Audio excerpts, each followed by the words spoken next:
সবজিগুলোকে আমি বেশ ভালো করে ধুয়ে পরিষ্কার করে কেটে নিয়েছি। এখানে নিয়েছি গাজর, পটল, বরবটি, একটা মাঝারি সাইজের বেগুন, আর আছে দুন্দুল, আর নিয়েছি কিছুটা ঢেঁড়স।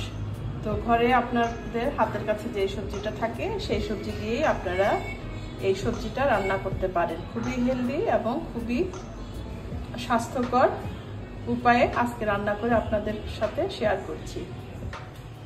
এই পর্যায়ে আমি চুলাতে একটা ফ্রাই প্যান বসিয়ে দিয়েছি, আর এখানে আমি অয়েল ব্যবহার করছি, কোকোনাট অয়েল, যেটা নাকি অর্গানিক। ওই অয়েলটা ইউজ করছি যেহেতু হেলদি উপায়ে আমি সবজিটা রান্না করি।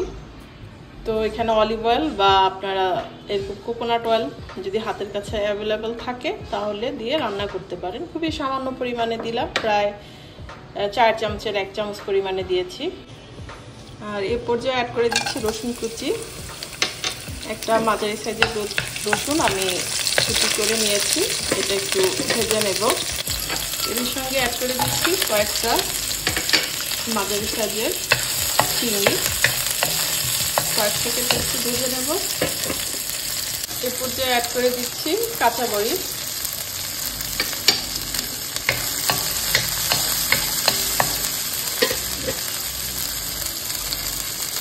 এখন অ্যাড করে দিচ্ছি পানি। আপনারা চাইলে তেল ছাড়াও এই সবজিটা সিদ্ধ করে খেতে পারেন, তবে আমরা যেহেতু বাঙালি একটু মশলা খেয়ে অভ্যাস, সামান্য তেল না দিলে তো ভালো লাগবে না। তো চাইলে কেউ কেউ তেলটা স্কিপ করে এভাবেও রান্না করতে পারেন। এর সঙ্গে অ্যাড করে দিচ্ছি লবণ, লবণটা পরে চেক করে দিব।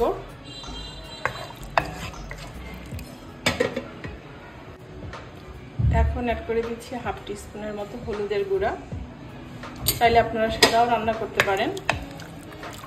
তো ব্যাস, এরপরে আর কোনো মশলা আমি অ্যাড করব না। এবার একটা বলক আসা পর্যন্ত অপেক্ষা করব।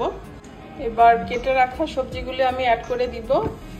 আর এই যে বলক চলে এসেছে, প্রথমে শক্ত যে সবজিগুলো সেটা একটু আগে দেব। পটল আর গাজরগুলো আমি একটু আগে দিয়ে দিচ্ছি।